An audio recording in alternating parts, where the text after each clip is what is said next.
عورت کو شوہر کی زیادہ ضرورت کب پڑتی ہے؟ ناظرین، عورت کا کب ہم بستری کرنے کو دل کرتا ہے اور وہ کتنی دیر ہم بستری کرنا چاہتی ہے؟ آج کی ویڈیو میں ہم تفصیل سے اس پر نظر ڈالیں گے۔ یہ ویڈیو صرف ایجوکیشن کے مقاصد کے لیے بنائی گئی ہے، کوئی بھی شخص اس کا غلط مطلب نہ لے۔ شکریہ۔ عورت جب حیض یعنی ماہواری سے فارغ ہوتی ہے تو اس کا بیضہ بچہ دانی میں آ جاتا ہے، جو عورت کے لیے شرم کا باعث بنتا ہے، اور 4 سے 5 دن تک بیضہ بچہ دانی میں رہتا ہے، یعنی کہ اس دوران عورت بہت زیادہ بے قرار ہوتی ہے کہ وہ اپنے شوہر کے ساتھ ہم بستری کرے۔ میں ان تمام مردوں کو نصیحت کرتا ہوں کہ آپ اگر تھکے ہارے بھی آتے ہیں کہ تھکنے کی وجہ سے ہم بستری نہیں کرنا چاہتے، لیکن ان دنوں میں خاص خیال رکھیں، کیونکہ انہی دنوں میں عورت کو آپ کی بہت زیادہ ضرورت ہوتی ہے، تاکہ آپ کی بیوی ان مخصوص دنوں میں مباشرت جیسی لذت سے محروم نہ رہ سکے۔ اسی وجہ سے آپ پہ فرض ہے کہ جتنی آپ کو خود کی فکر ہوتی ہے، ویسے ہی آپ پر فرض ہے کہ عورت کی جسمانی ضروریات کا بھی خیال رکھیں۔ یہ ہو گئی پہلی بات۔ اور اس کے بعد دوسرا سوال یہ ہے کہ عورت کتنی دیر تک ہم بستری کرنا چاہتی ہے۔ ان ایام کے مخصوص دنوں میں عورت کے اندر شہوت عروج پر ہوتی ہے۔ اگر مرد صحیح طریقے سے ہم بستری کرتا ہے اور مکمل زور لگاتا ہے تو عورت جلدی فارغ ہو جاتی ہے۔ مثال کے طور پر اگر عورت 10 منٹ میں فارغ ہوتی ہے تو ان دنوں میں صرف 5 منٹ میں فارغ ہو جاتی ہے۔ وہ جوڑے جو نئے شادی شدہ ہوتے ہیں اور وہ ایک سے زیادہ بار مباشرت کرتے ہیں تو بیوی اپنے خامند کو منع نہیں کرتی۔ ان دنوں میں مباشرت کرنے کا ایک فائدہ یہ ہوتا ہے کہ عورت کے اندر شہوت کے چانسز بہت زیادہ بڑھ جاتے ہیں۔ ہر مرد اور عورت کی یہ خواہش ہوتی ہے کہ وہ جلد از جلد ماں باپ بنے اور ان کے ہاں بھی اولاد جیسی نعمت ہو، اور بیوی سے قربت کرنا بہت ہی ثواب کا کام ہے۔ میری دعا ہے کہ اللہ پاک سب کو اولاد جیسی نعمت عطا کرے۔ اس کو طریقہ کہنا غلط ہوگا، کیونکہ یہ ایک عمل نہیں ہے بلکہ یہ ایک بہت سارے ٹوٹکوں کا مجموعہ ہے۔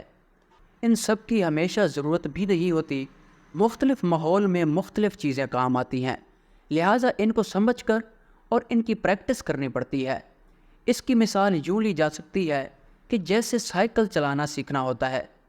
ابتدا میں آپ سائیکل پر سے بار بار گرتے ہیں اور اپنے آپ کو متوازن رکھنے کے لیے مختلف طریقوں کا سہارا لینا پڑتا ہے، لیکن کچھ ہی عرصے کے بعد آپ کے جسم میں مختلف حصے اور دماغ ٹرینڈ ہو جاتے ہیں۔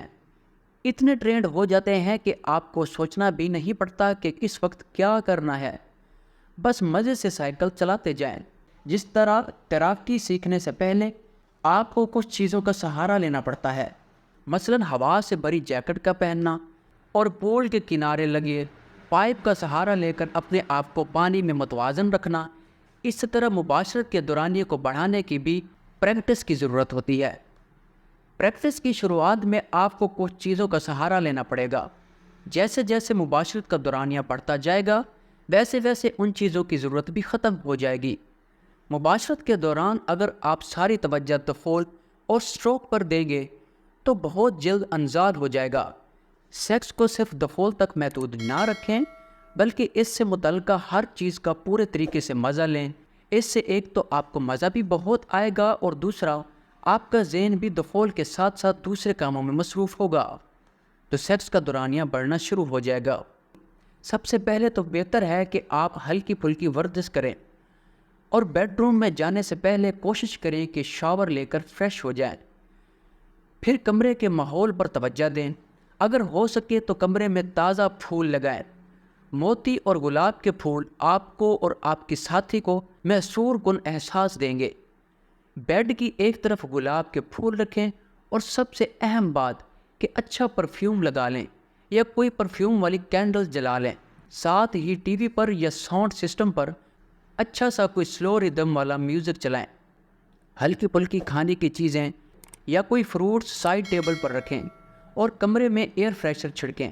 آپ کو یہ محسوس ہو رہا ہوگا کہ یہ سارے لوازمات بہت زیادہ ہیں اور اتنی مہنگائی کے دور میں روزانہ کی بنیاد پر یہ ممکن نہیں ہے، لیکن تسلی رکھیں، یہ سب آپ کو ساری زندگی کرنے کی ضرورت نہیں پڑے گی۔ یہ سب صرف پریکٹس کے شروع کے لیے ضروری ہے۔ رفتہ رفتہ ان سب چیزوں کی ضرورت ختم ہو جائے گی اور آپ کا سیکس ٹائم بہت زیادہ بڑھ جائے گا۔